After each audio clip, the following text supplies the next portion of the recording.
Good morning, class 5th. We are continuing our chapter number 2. Sorry, it's chapter number 2. We have done chapter 2 in 4 parts. The first part is your algorithm.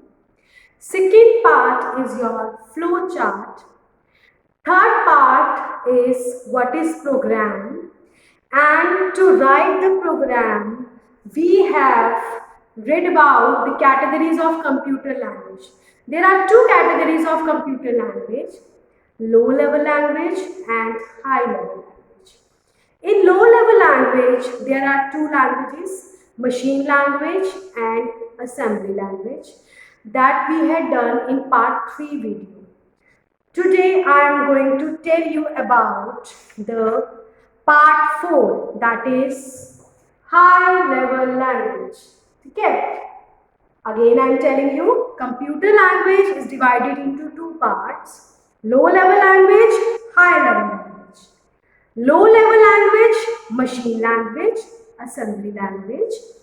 High level language is again divided into the three parts. But first of all, I will tell you about the high level language.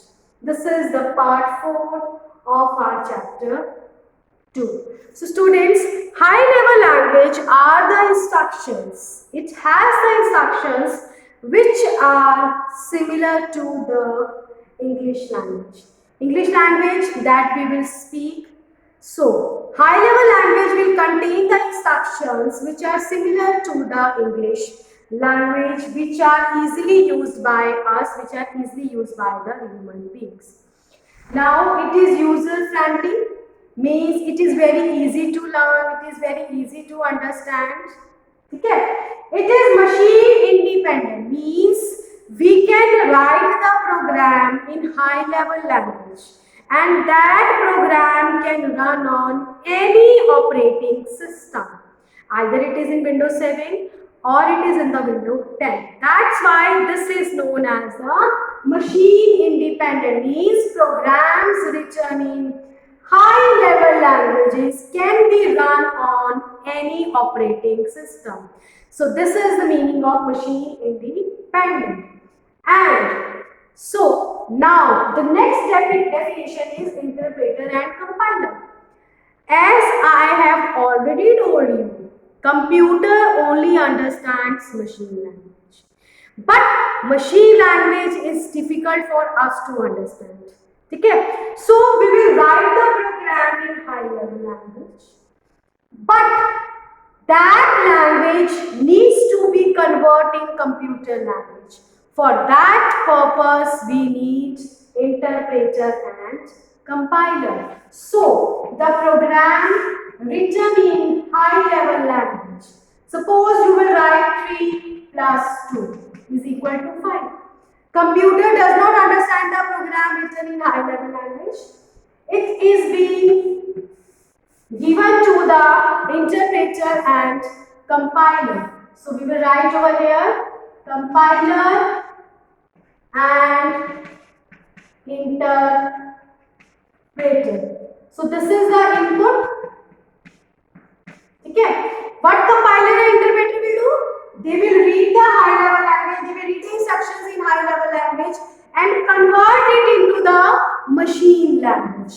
So here we will get the output and that is in the form of machine language. Okay?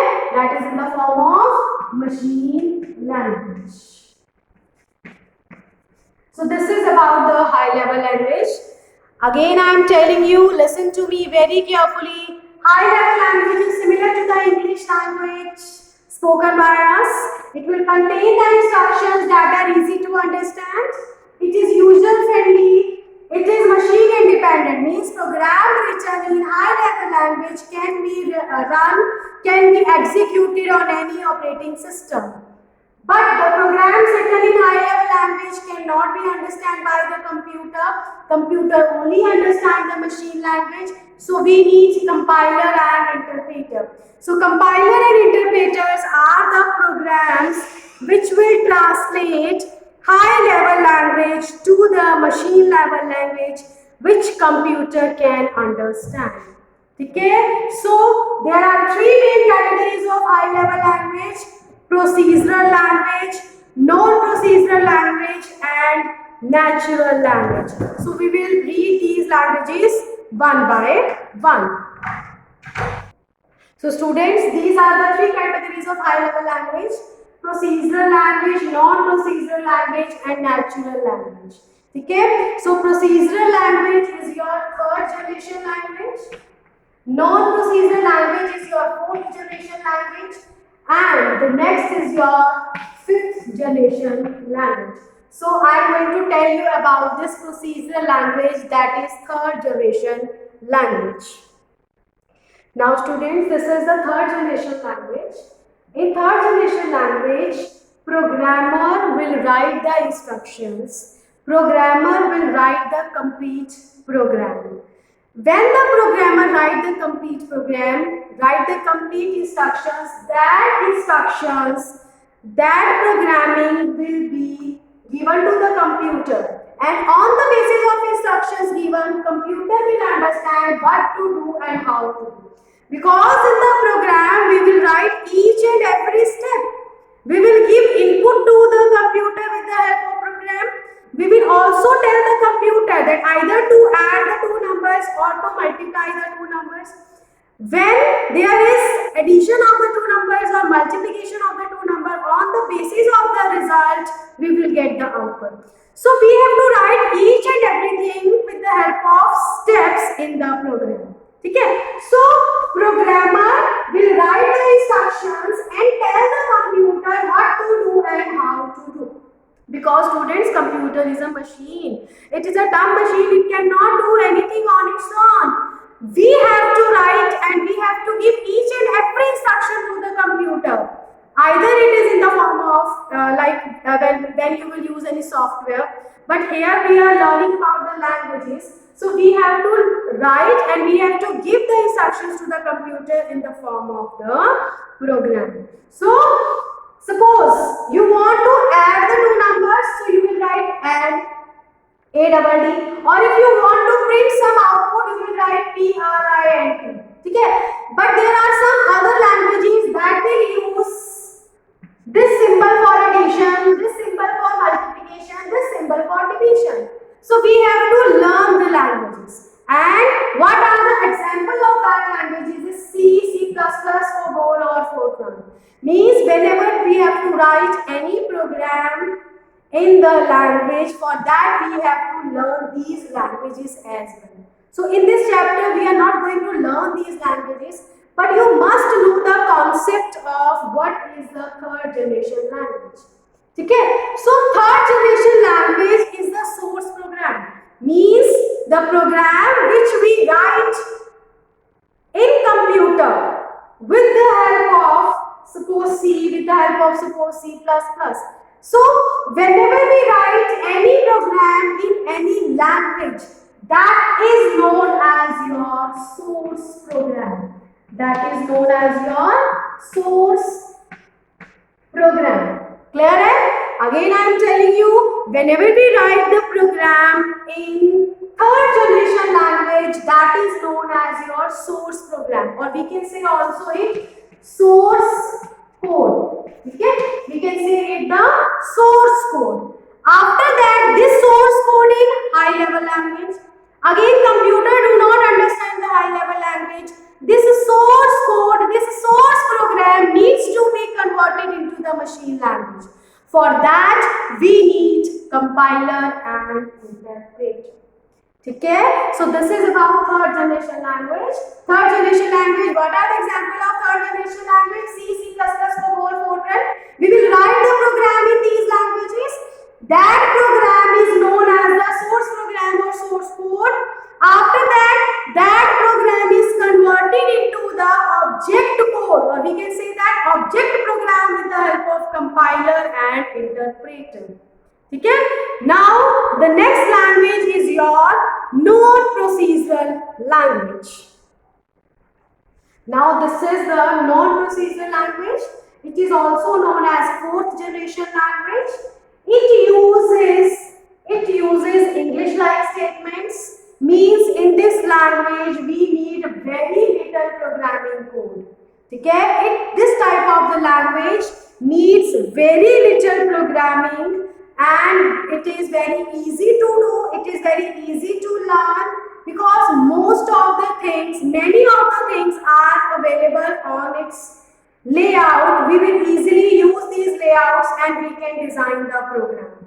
An example of these known procedural languages, Visual Basic and Java. So we can say that Visual Basic in Java is a known procedural language in which very little programming background is required to generate a source program. Okay? So this is your fourth generation language. Now student, this is a natural language.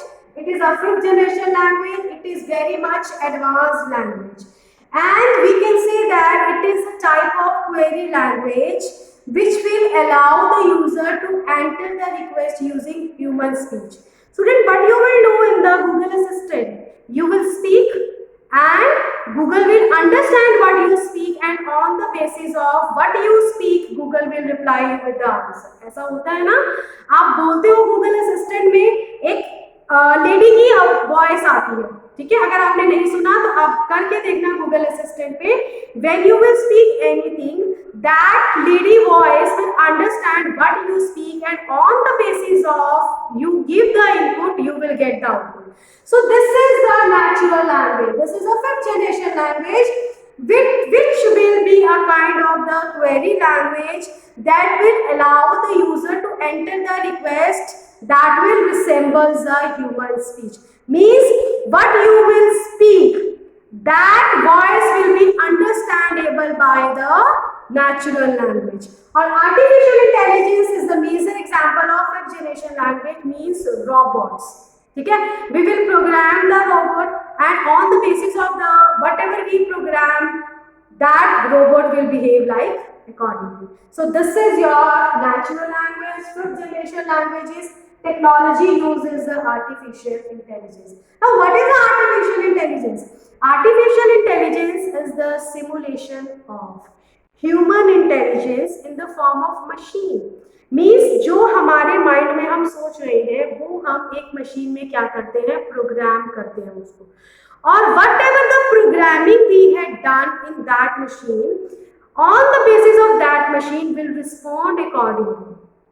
ठीक है. So what is artificial intelligence? It is a simulation of human intelligence in the machines, and that machines will behave accordingly that are programmed. They will understand the human actions, and on the basis of understanding the human actions, that machines will respond. So what is this? This is the artificial intelligence. And what are the major examples? Everybody have seen these robots in the movies. So this is the natural language, and this is the fifth generation language. So student, last topic is your language processor. What is a language processor? As I have already told you, computer only understand machine language, but we understand high level language. So language processor is a software that converts source program into the machine language. Okay? And what are come under the language processor? Compiler and interpreter. So compiler and interpreter are the language processor which convert the program written into the high level language into the machine language. Now what is a compiler? Compiler will convert the high level language program into the machine language complete. Means suppose there is a program of 10 lines, and compiler will convert all the 10 lines into the machine language, and if there is any error in the program, so it will display all the errors together. Okay? Compiler will convert all the program into the machine language, and it will display the errors for the whole program together. But interpreter will check the program line by line. Means it will check the first line. If there is error in that line, human being has to correct that error. If the error is corrected, then interpreter will go to the next line and check for the error. If there is no error, then interpreter will go to the next line. If there is error, it will display the error and the programmer will correct that error. Then interpreter will go to the next line. Means interpreter will check the program, or we can say that it will convert the one line of a program at a time. Means it will do line by line. And if there is error in the one line, it will display that error and it will go to the next line only when the previous error was corrected. So this is the difference between compiler and interpreter. Compiler will convert the complete source program into the object program and it will display the errors all together. But interpreter will convert one line of a program at a time. It will display the error for that line and it will go to the next line only after the correction of that error of the previous line. So student, this is all